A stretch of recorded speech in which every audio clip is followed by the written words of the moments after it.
Hey folks, Bob Reese here for the Guides Forecast Chinook and Steelhead members. Thanks for being subscribers. Tomorrow, your forecast for Tuesday, August 17th, we are going to have some northwest winds. Had some weather finally move in here. So the Oregon side is going to be a little bit brisk. Be prepared for line in the prop and lots of wind catching your sail, and it's not going to be the most fun scenario if fish weather is accurate. So probably not a bad idea to go head over to the Washington side and get a little protected from the northwest wind that's supposed to blow tomorrow. I think it maybe 10 to 12 for a good part of the morning, maybe most of the day.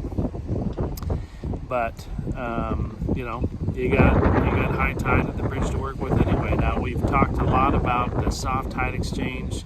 We'll see that again tomorrow.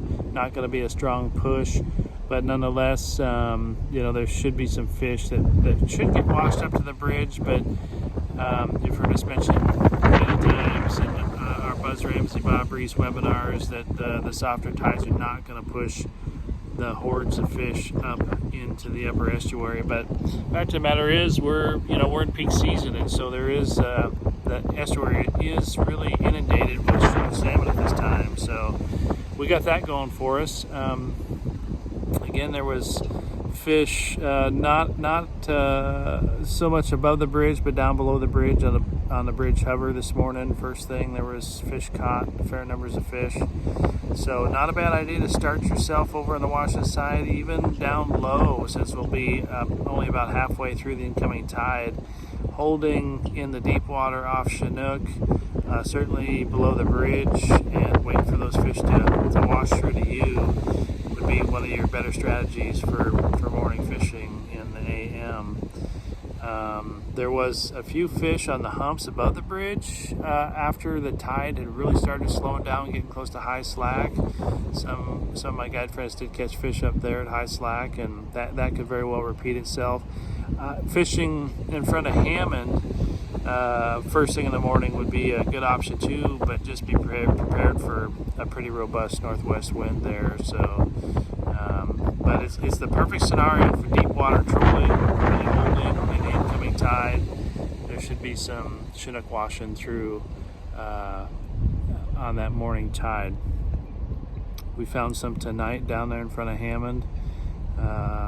There were some jack Chinooks. There were some coho. We did catch a hatchery coho, released a wild one, and pretty decent action for the evening flood tide, which is a little stronger than the morning flood tide. So just keep in mind, trolling the Desdemona tongue would be another option. I had a friend catch fish on the last trickle of outgoing tide going from the shallows to the deep off the Desdemona tongue. That was a good strategy on the last part of outgoing tide, and it's going to be a very soft outgoing tide again tomorrow. So once the tide turns and starts going out, you probably will want to find yourself trolling the deep water downstream of the bridge towards Chinook wing jetties. And there's going to be a significant period of time where you're not going to be trolling faster than 3.5 or 4 miles an hour, which is just fine for these salmon to grab your baits. So really a nice tide tomorrow to take advantage of prolonged opportunity for dragging your baits. The ocean is not going to be an option tomorrow, so our forecast does not extend into the ocean, because it'd be a bad idea to go explore the winds that are going to be offshore. Just not going to be a good idea. But according to the catches close to the river mouth, there is a lot of fish just off of the river mouth. So I do expect it, depending on what the barometer's doing and what the weather does, but there should be some biters in the river. It should be a good day of salmon fishing tomorrow on Tuesday. So good luck. Thanks again, Chinook and Steelhead members. We'll get back at you tomorrow with another report and forecast, and stay safe out there. You're going to work for your fish tomorrow with this northwest wind, but come have some fun. We're in peak season, people. Peace out.